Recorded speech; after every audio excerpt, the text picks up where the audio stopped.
Jumpa lagi dalam materi baru. Materinya adalah hak desain tata letak sirkuit terpadu. Jadi ini masalah hak desain tata letak sirkuit terpadu. Sirkuit terpadu itu apa toh? Sirkuit terpadu adalah suatu produk dalam bentuk jadi ataupun setengah jadi yang di dalamnya terdapat berbagai elemen-elemen dan sekurang-kurangnya satu elemen yang aktif, yang sebagian atau seluruhnya saling berkaitan serta dibentuk secara terpadu dalam sebuah bahan semikonduktor yang dimaksudkan untuk fungsi elektronik. Itu sirkuit terpadu. Yang kedua, desain tata letak adalah kreasi yang berupa rancangan peletakan 3 dimensi dari berbagai elemen. Sekurang-kurangnya satu dari elemen tersebut adalah elemen yang aktif, serta sebagian atau seluruhnya terkoneksi atau berkaitan dalam satu sirkuit terpadu dan peletakannya 3 dimensi untuk persiapan pembuatan sirkuit terpadu. Jadi itu. Jadi kalau secara utuh sebenarnya ini contoh, ini adalah suatu keseluruhan namanya desain tata letak sirkuit terpadu. Ini adalah salah satu komponen di dalam sebuah komputer yang di dalamnya ada VGA seperti ini. Ya, yang ini adalah namanya desain tata letak. Itu yang mana? Desain tata letak itu adalah ini loh. Yang namanya sirkuit terpadu itu apa toh? Ini namanya papan ini loh. Sirkuit terpadu itu papan. Papan yang terbuat dari bahan semikonduktor yang nantinya digunakan untuk menghasilkan fungsi elektronik. Jadi ada sebuah papan yang di dalamnya ada garis-garis ini terhubungkan interkoneksi ini, sirkuit terpadu. Kalau yang namanya desain tata letak itu yang ini loh, cara peletakannya, penempatannya, yang di dalamnya ada elemen-elemen elektronik yang sekurang-kurangnya ada satu yang berupa elemen aktif, yang tujuannya apa? Berhasil atau berfungsi untuk menghasilkan fungsi elektronik. Kemudian kalau gabungan dua tadi itu, sirkuit terpadunya seperti ini, ada gambar-gambarnya ini, desain tata letaknya, cara meletakkannya, terus dipasang utuh seperti ini, inilah namanya desain tata letak sirkuit terpadu. Apa hanya ini? Tidak. Ini juga, misalnya, ini adalah sebuah isi dari mouse tetikus untuk komputer, untuk mouse. Di dalamnya ini ada 2 unsur, desain tata letak dan sirkuit terpadu, satu kesatuan, dapat menghasilkan fungsi elektronik. Ini yang dilindungi, ya. Kemudian selanjutnya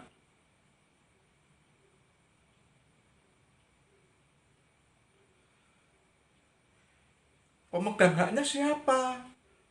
Pada prinsipnya pemegang hak atas desain tata letak sirkuit terpadu adalah pendesain, adalah orang yang buat desainnya. Itu prinsip dasar. Tapi yang kedua, bisa juga pihak lain, pihak kedua.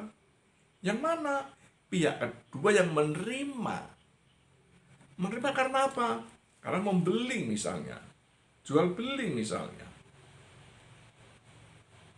Ya. Kemudian syaratnya apa? Harus desain yang original. Original. Artinya original itu apa?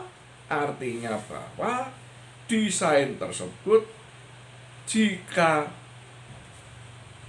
merupakan hasil karya mandiri dari pendesain, karya mandiri, tidak tergantung dari pendesain sebelumnya. Dan saat desain tersebut dibuat, tidak merupakan suatu yang umum telah ketahui bagi desain. Maksudnya apa? Pada saat desain dibuat, hal itu tidak terduga, belum ada di kalangan para pendesain. Pertanyaannya, mengapa perusahaan A bikin seperti ini, perusahaan B bikin seperti ini, perusahaan C juga sama persis seperti ini? Maka kalau sama persis, ini mestinya dengan cara perjanjian lisensi, membeli, tidak gratisan. Atau apa? Kalau sabar nunggu kapan? Sampai habisnya masa perlindungan hak desain tata letak sirkuit terpadu. Sabar nunggu, silakan sampai habis. Karena apa?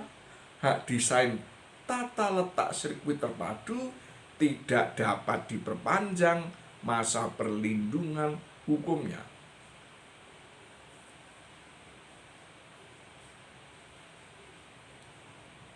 Mengapa waktu terbatas? Masa perlindungan hukumnya ini terbatas dan tidak dapat diperpanjang lagi. Pada hak KI, hak kekayaan intelektual, perlindungan hukum yang dapat diperpanjang hanyalah pada hak merek. Yang lainnya tidak dapat diperpanjang masa perlindungan hukumnya.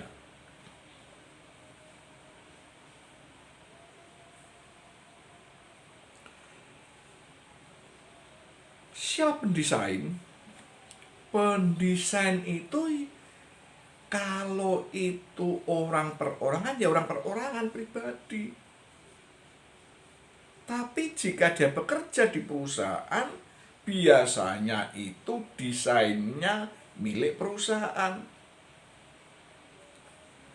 Orang tersebut bekerja di perusahaan, digaji memang untuk membuat desain. Namun demikian, kalau pendesain menerima pesanan, maka pada prinsipnya hak desain tata letak sirkuit terpadu adalah miliknya pihak pemesan pada prinsipnya. Kemudian hak moral. Hak moral itu melindungi nama-nama orang-orang pribadi-pribadi yang mendesain secara langsung. Di dalam perusahaan misalnya, hak desain tata letak sirkuit terpadunya milik perusahaan. tapi nama yang mendesain harus dicantumkan. Hak moral tidak berupa uang, tapi penghormatan, penghargaan secara moral kepada pendesain. Sudah dijual itu Pak, nggak masalah. Sudah dijual pun pendesain harus dicantumkan sebagai penghormatan atas hak moral.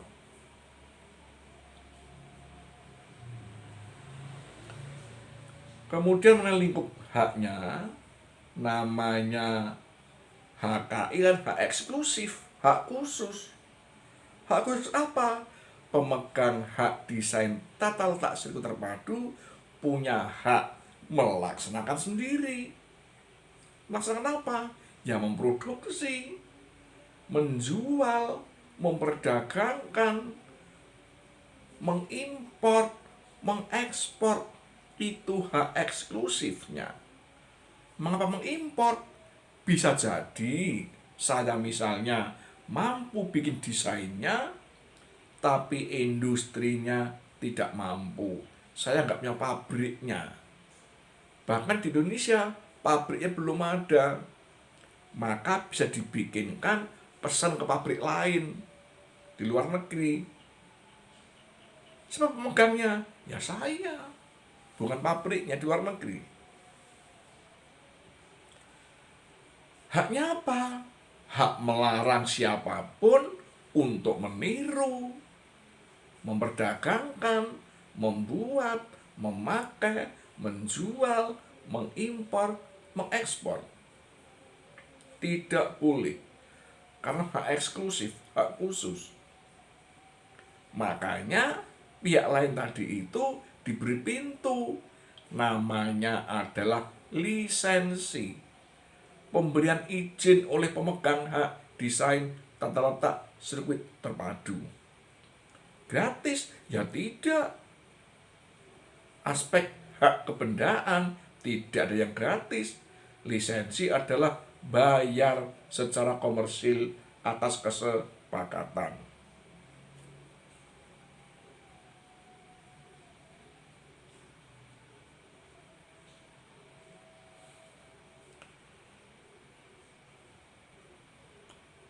Kemudian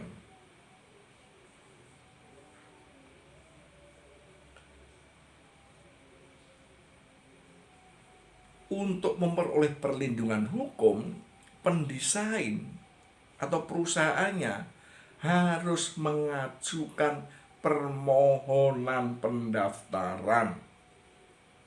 Jadi, tahapannya untuk dapat memperoleh perlindungan hukum, mengajukan permohonan pendaftaran. Kemana? Ke Dirjen HKI.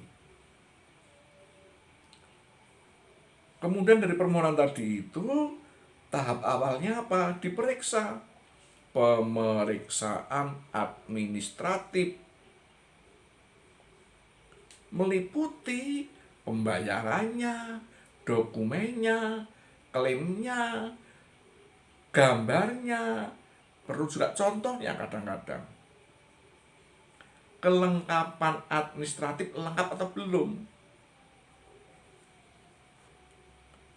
Setelah itu lengkap, maka diberi namanya tanggal penerimaan. Tanggal penerimaan adalah tanggal kelengkapan persyaratan administratif. Kalau belum lengkap, diberitahu oleh Pak Dirjen, oleh kantor Dirjen, Anda permohonanmu nggak lengkap. Ini ada kekurangannya, silakan dilengkapi. Jika sudah lengkap, maka kelengkapan itu merupakan tanggal yang berfungsi nantinya untuk menghitung mulai dapat diberikannya perlindungan hukum.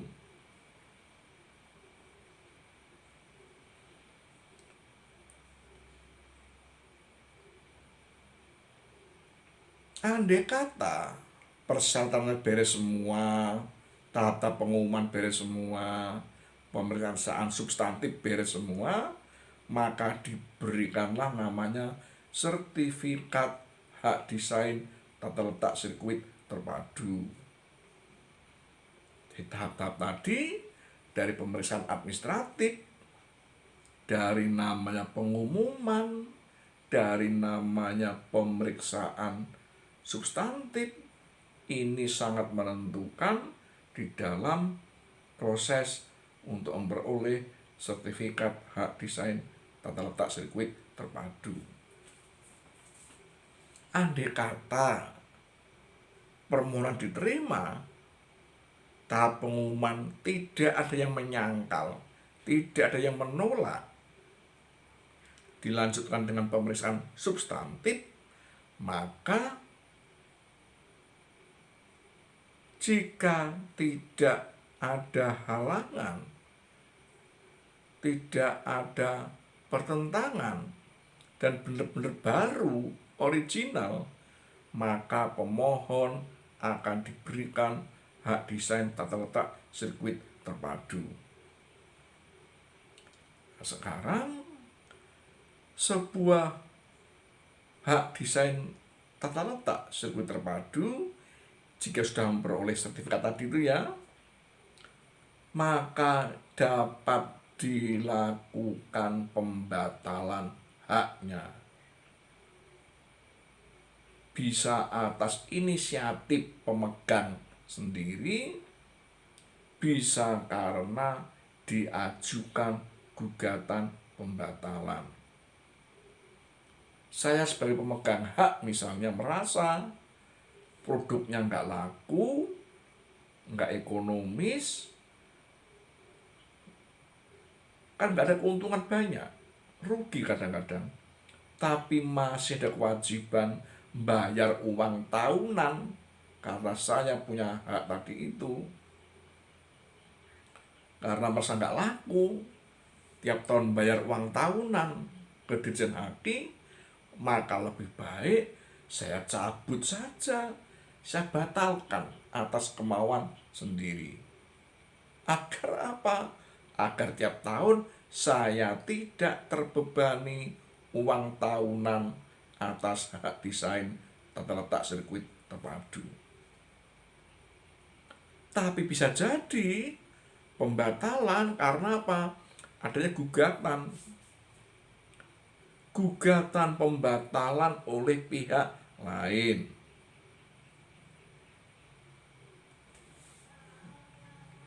Pembatalan sebenarnya ini kalau baik-baik ya digugat, kalau enggak ya mungkin kerjasama dan seterusnya. Jadi inilah sebenarnya materi tentang hak desain tata letak sirkuit terpadu. Saya kira cukup. Sampai jumpa di materi selanjutnya dan semangat belajar.